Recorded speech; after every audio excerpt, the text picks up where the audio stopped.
What do you mean we charged them $50 to bring an extra towel?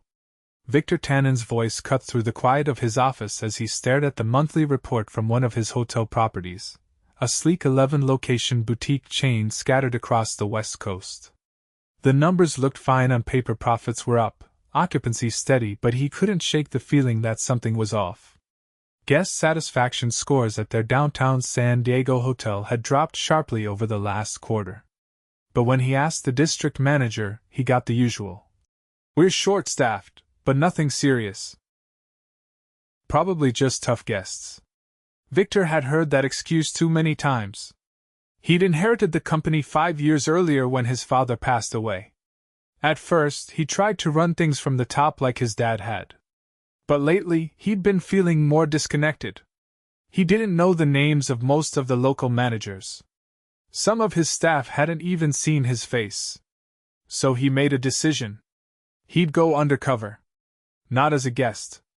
That was easy. He wanted to feel what it was like to work there. See what his staff saw. Get his hands dirty. He picked the downtown San Diego hotel, the one with the worst guest reviews. Claimed he was a new transfer from their Seattle location. His assistant helped set up a fake profile, forged background name badge read Vic. No one questioned it. After all, the properties were corporate run, and with 11 locations, staff turnover was high. Most folks didn't know what the CEO even looked like. His first shift was Monday, 6 in the morning, bell service. He wore a simple black vest, slacks, a cap low over his face. His beard helped. "Hey, new guy," called a voice from behind the bell desk. A tall man with broad shoulders and tired eyes tossed him a clipboard. "Name's Troy. I'm the bell captain. You shadow me today. Don't screw up." Victor nodded. "Got it." The morning was quiet. He helped with luggage, fetched cars, smiled at guests. Nothing crazy. But by noon, the tone shifted. A woman in her 60s walked up to the desk, dressed in a tailored navy suit, holding a clutch. "Excuse me," she said. "My husband and I are staying in the penthouse. We asked for an extra robe and slippers. We were told there'd be a charge?" Victor blinked. "A charge?" Before he could say more, Troy stepped in. "Yep. Premium suite requests come with service fees. It's policy." The woman frowned. "We're paying over $1,000 a night." Troy's voice didn't change. "Still applies." Victor watched her walk away, confused and clearly frustrated. He leaned in. "That's not policy, is it?" Troy shrugged. "Not official. But we get commission off those charges. Little incentives. Management's idea. Keeps us sharp." Victor stared at him, stunned. That couldn't be right. A few minutes later, another guest approached a young couple staying in one of the VIP suites. "Hey," the man said. "We asked for a wine opener and 2 glasses to be brought up. Got a call saying it's $35. That true?" Victor froze. Troy, without missing a beat, said, "That's right. Delivery fee." Victor turned away, heart pounding. This wasn't some misunderstanding. This was a racket. He watched as Troy scribbled something on a clipboard, then handed it off to another bellhop. That afternoon, he tried to ask questions quietly. "Why are we charging for things like towels?" The younger bellhop, a quiet guy named Marcus, looked around before answering. "District manager says it boosts revenue. Troy enforces it. If you push back too much, they cut your hours." Victor clenched his jaw. He didn't know what made him angrier, the dishonesty, or the fact that his name was on the building while this was happening. That night, he sat in the break room, trying to make sense of it. Then he saw something that pushed him over the edge. A printed memo taped to the wall, in bold letters. "All extra guest requests must be logged and charged accordingly. No exceptions. Failure to meet targets will result in disciplinary action." Signed, District Manager Alex Moreno. Victor stood there, staring at his own company's signature at the bottom. He ripped the paper off the wall. Tomorrow, he'd dig deeper. But tonight, he couldn't sleep. He'd built this business to make people feel welcome. And now it was being used to squeeze every penny from guests who were already paying top dollar. And the worst part? He'd let it happen. By the second morning, Victor had already begun to see the patterns.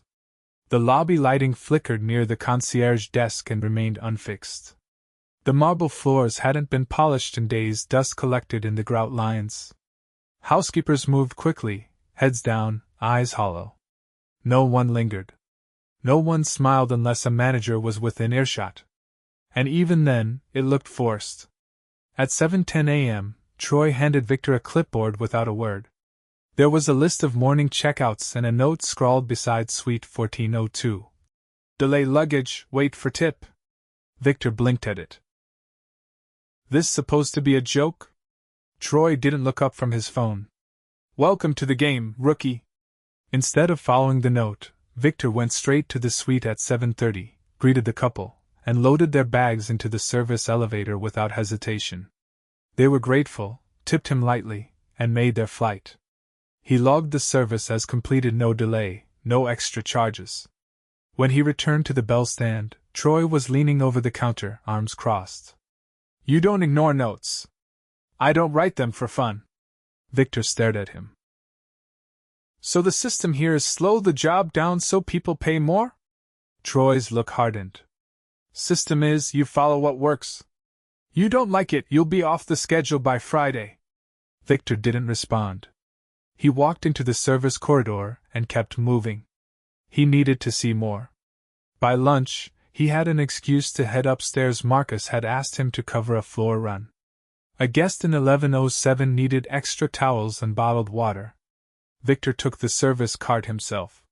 He knocked, waited, and a young woman opened the door. Her eyes were tired, her voice quiet. Thanks, she said. She reached for her wallet. Victor shook his head.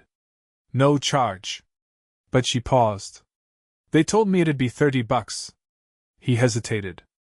Who did? One of the guys downstairs. Said it was a priority delivery fee. I didn't want to argue. Victor took a breath. You won't be charged. I'll make sure of it. She looked surprised. Really? That's a relief. After she closed the door, he pulled out the guest request log from the cart drawer. Next to her room number, someone had already penciled in $30 fee approved. The handwriting didn't match Marcus's. He took a photo with his phone, slid the clipboard back into place, and returned to the lobby. Marcus was folding brochures behind the bell desk when Victor found him. That guest in 1107, did you log a fee for her request? Marcus shook his head, confused. No. She called down, said it was the third time she'd asked. I told her I'd send someone up. That's it. Victor lowered his voice. Someone added a charge after she got off the phone. Marcus looked toward the back office. Then it's Troy. Or maybe one of the front desk managers. It happens. We don't ask anymore. Victor didn't reply. He walked into the staff hallway and signed himself out for a break. He didn't take one. Instead, he slipped into the back office. The door was slightly ajar. Inside, two assistant managers, Luis and Dana, were standing near the scheduling board, whispering. Cut the part-timers on Thursday, Luis said. Troy says he can make up lost labor hours with delivery upsells. He's pushing the new hire to do full runs. Dana shook her head. We're running too thin. Someone's going to notice. Luis laughed. Not if the numbers stay green. And Troy's commission is covering our labor overages. Let him take the heat. Victor stepped back before they noticed him. He returned to the break room, sat at the far corner, and pulled out his phone under the table. He opened the employee dashboard. He still had backdoor access under his real CEO credentials.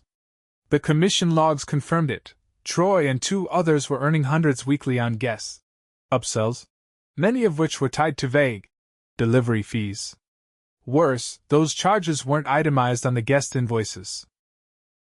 They were bundled under premium services. making them nearly impossible to dispute unless a guest knew exactly what they'd requested and when. He closed the app. His stomach turned. At 3:45 p.m., a call came down for a VIP check-in. Victor was told to assist with bags. The guest was a well-dressed black man in his 40s with a calm voice and a sharp gray coat. He and his teenage daughter had flown in for a business conference. Victor smiled and took their bags. The girl laughed at something her father said on the way to the room. It was, for a moment, a normal delivery. Then Troy showed up. He leaned against the elevator wall, arms crossed. "Put them in the other suite, 1610. Victor blinked. "They booked 1602. We're moving them. Maintenance in the original suite." The father frowned. "I booked that room for a reason. Views, layout, I called ahead." Troy shrugged. "You'll find 1610 just as nice. Same square footage." The man didn't argue, but his daughter looked disappointed. Victor opened the door to 1610. It was smaller, darker. One corner lamp flickered. The bed was made, but the room smelled faintly of mildew. The guest looked at him. "Is this really what I paid for?" Victor hesitated. "I don't think so."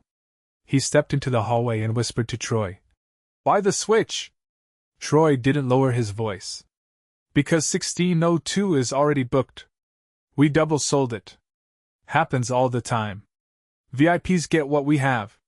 Victor stared at him. "That's fraud." Troy grinned. "It's business. You learn fast." Victor walked back into the suite. "Sir, I'll speak to the front desk." "One moment." The guest nodded, clearly irritated but holding his temper. Victor didn't go to the front desk. He went straight to the staff elevator, took it to the top floor, and used his keycard to override the lock on 1602. The room was empty. Freshly cleaned. No maintenance tags. No reservations on the door. He walked back down, jaw tight. At that point, there was no more guessing. They were deliberately downgrading guests, rerouting charges, and lying to cover it. He returned to the suite and helped the family move into the correct room. The father looked at him and said quietly, "You're the only one who seemed to care." Victor nodded once. "You won't be charged for anything today." By the time he got back to the bell desk, Troy was waiting, arms crossed. "You just gave away a top-floor suite for free?" Victor didn't flinch. "I gave them the room they already paid for." Troy laughed once, sharp. "You're not going to last here." Victor stepped closer. "You're right. I'm not." That night, he didn't return to the break room. He went straight to the GM's office and waited until the man came in from his last check. The GM, a man named Darren, looked surprised. "Vic, right? You need something?" Victor closed the door behind them. "I need to speak to you. Off the record." Darren shrugged, sat down. "All right." Victor didn't waste time. "Troy's been charging guests for fake services. Your assistant managers are covering for him.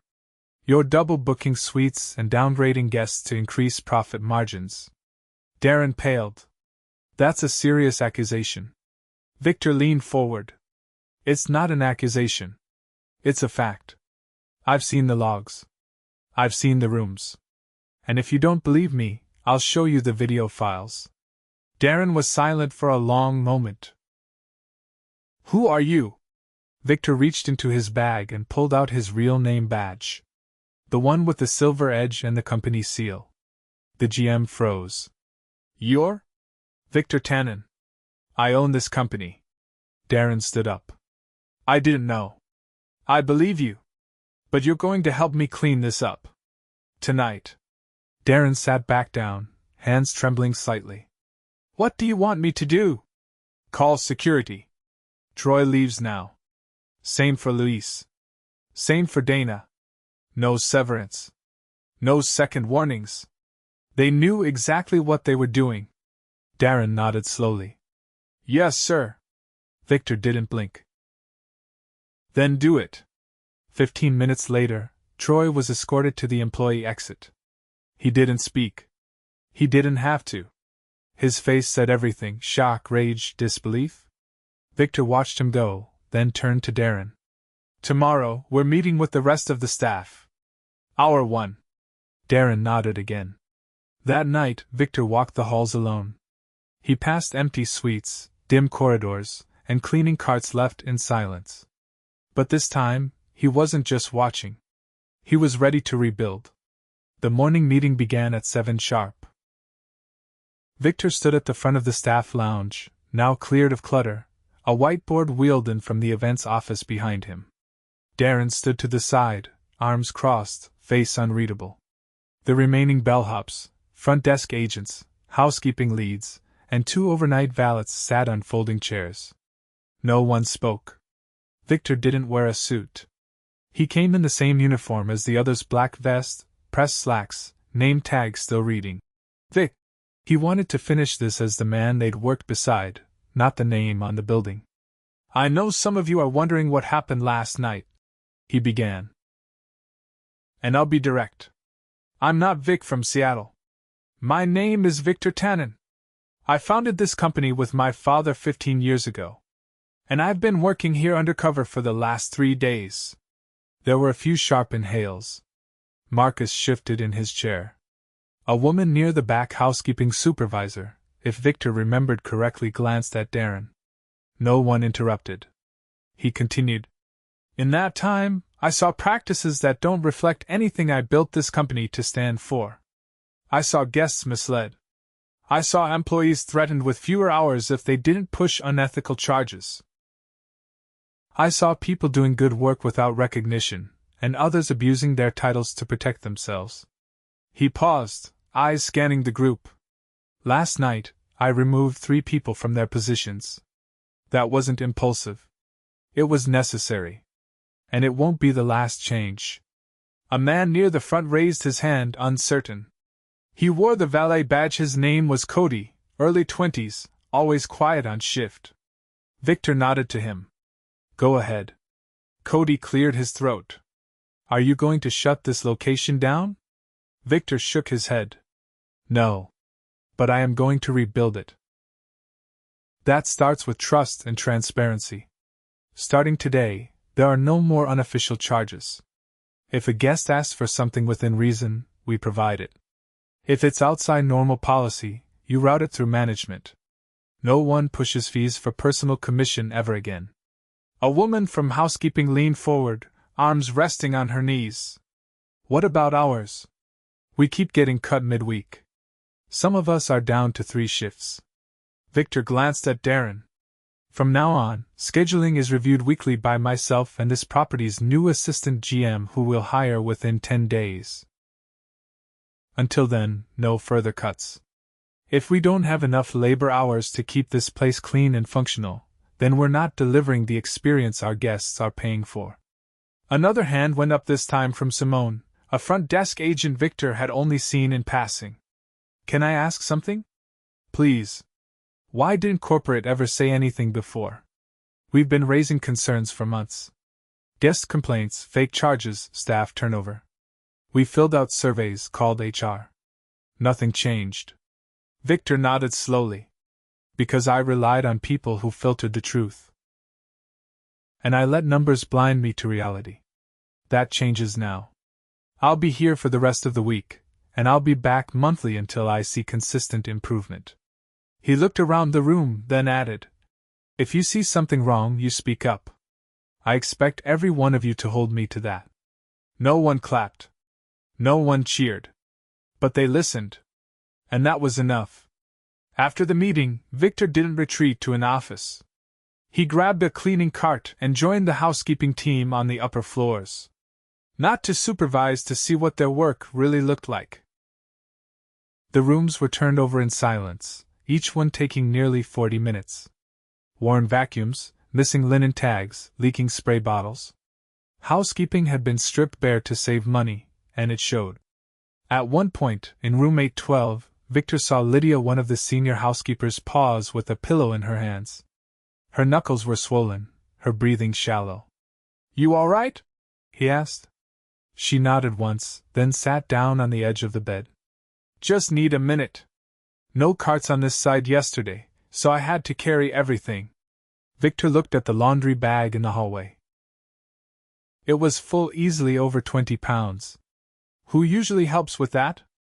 They cut the porter team. Said we could handle it. Victor stood still for a moment, then picked up the bag himself and carried it down to the chute. When he returned, he didn't say anything. He just started stripping the next bed. That afternoon, an HR rep from corporate arrived. Victor met her in the GM's office and gave instructions clearly: full exit interviews for the 3 terminated employees, and an anonymous staff feedback channel managed by a third-party firm. He also requested a full audit of charge logs, guest complaints, and departmental labor cuts from the last 8 months. At 4, he met with Marcus in the break room. I want to ask you something, Victor said. You've been here a while. Why didn't you leave? Marcus looked up from his sandwich. I thought about it. But my mom works nights, and this place gave me a schedule that let me help during the day. And I figured if I quit, they'd just replace me with someone who didn't care at all. Victor sat across from him. You held the line longer than most people would have. Marcus gave a tired smile. Didn't feel like it. Victor reached into his pocket and slid a small envelope across the table. This is a scholarship application. We partner with a hospitality college in Northern California. If you want to apply, I'll personally write your recommendation. Marcus stared at it, stunned. You serious? Victor nodded. I want people like you leading this business someday. Not cleaning up after the ones who break it. Marcus swallowed hard. I don't know what to say. Just keep doing the right thing. That's enough. Later that evening, Victor met with 2 new candidates for interim assistant GM. One had transferred from their Monterey property, the other came from a competing chain. He asked only one question. What do you do when you know a manager is protecting bad behavior to make their numbers look good? The first candidate hesitated. The second answered without flinching. You expose them. Quietly if possible, openly if necessary. But you don't let it slide. Not even once. Victor hired her on the spot. By 10 p.m., he walked the building one final time. The hallways were quieter now, but not from fear. The tension that had clung to the walls like dust was beginning to loosen. Staff moved with less hesitation. Guests passed without frowns. There were still problems, he knew that. But for the first time in months, the foundation had shifted. He stopped by the front desk before heading out. Simone looked up from the monitor. You're still in uniform. Victor smiled. Long week. She tilted her head. You staying undercover at the next location too? Not this time. But I'll be back. Good, she said. We'll hold you to that. He nodded once, then stepped into the night, the glass doors closing behind him. For the first time in a long while, he felt like a hotelier again, not just a CEO. By the end of the week, Victor had learned the true pace of recovery wasn't measured in sweeping gestures or policy memos, it was in the quiet, unglamorous corrections that followed. He started each morning in the staff office, reviewing the new delivery protocol he'd written by hand. All guest requests for towels, robes, extra pillows, and room amenities were now logged digitally in a shared system. No paper logs, no handwritten charges, no ambiguity. Every delivery was timestamped and linked to a staff ID. No one could add a fee without a manager's sign-off. If a guest refused a charge, it was wiped immediately. At 7:30, he met with Simone and the new assistant GM, Lee, to walk through the first full day of operations under the new structure. Lee, a former compliance officer in her last role, brought a level of precision that was already making waves. She'd met with every department head individually and demanded schedules, inventory logs, and incident reports for the last 90 days. I've already flagged 3 irregularities from the front desk system, she said, scrolling through her tablet. Room rate changes that don't match the posted pricing structure. I want to audit the override permissions by end of day. Simone looked up from the counter. We've been told to just trust the system for months. You're the first to actually check it. Lee didn't look up. Trust never excuses negligence. Victor nodded. Let me know if you find anything that requires escalation. While Lee handled the systems side, Victor focused on the human one. He spent his afternoon shadowing the maintenance technician, a wiry man named Felix who had barely spoken during the staff meetings. After repairing a leaking faucet on the third floor, Felix wiped his hands on a rag and leaned against the doorframe. You really planning to stay on this long? He asked quietly. Most execs come in, cause a fuss, then vanish.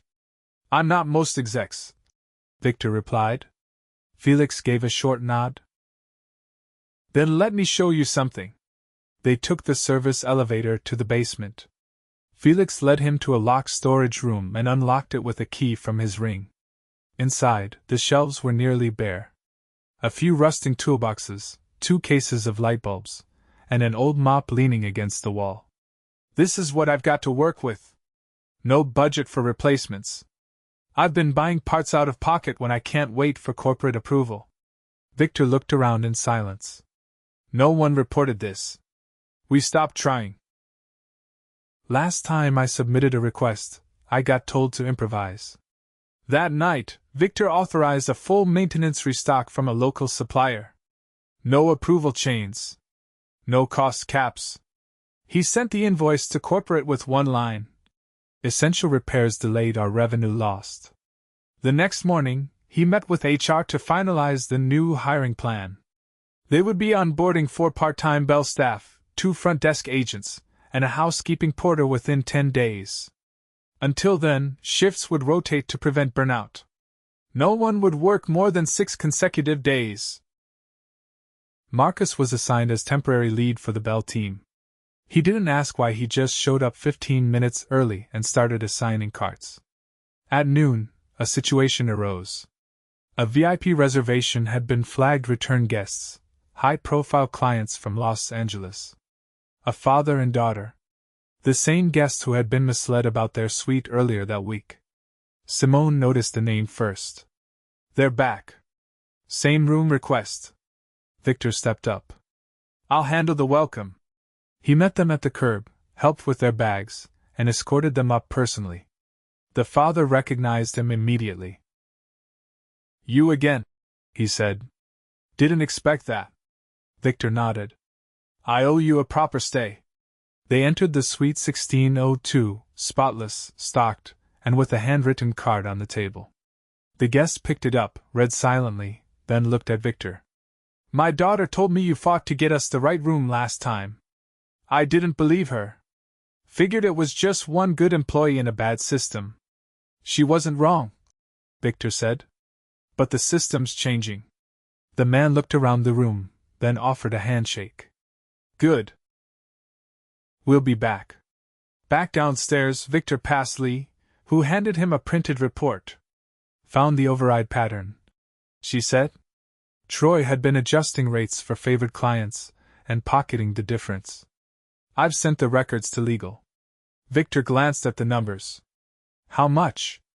Just under 14,000, over 6 months. Make sure we notify every impacted guest. I already started composing the letters. That afternoon, Victor met with Darren in the office. The GM looked more composed than he had all week, tired, but focused. I've been rereading our mission statement, Darren said. The one we hang in the lobby. I realized I haven't actually lived it in a long time. Victor leaned back. Then now's the time to start. You staying on? Darren nodded. If you'll have me. I will. But I expect you to mentor the new assistant GM. She's sharp. She'll make us better. I know. She already has. By week's end, the difference was subtle but real. The lobby was quieter, but not tense. Staff moved with purpose, not dread. Guests lingered longer in the lounge, asked fewer questions at checkout. The number of requested refunds dropped by over half. Victor stood outside the staff entrance on Sunday evening, watching the last shift rotate in. He saw Marcus laughing with Cody, Felix loading a new toolbox onto his cart, and Simone training one of the new hires how to use the reservation system. Lee stepped beside him, arms crossed. You know, you didn't have to do this yourself, she said. You could have sent a task force. Fired a few people from afar. Saved yourself a lot of time. Victor shook his head. I wouldn't have understood it from a distance. I needed to see it. Feel it. Know where we went wrong. She nodded once. Then you've earned the right to fix it. Victor turned back to the door. Let's make sure we never have to do this again. He walked into the building not as a stranger in uniform, not as a name on a paycheck, but as a leader who had looked his company in the eye, and refused to look away.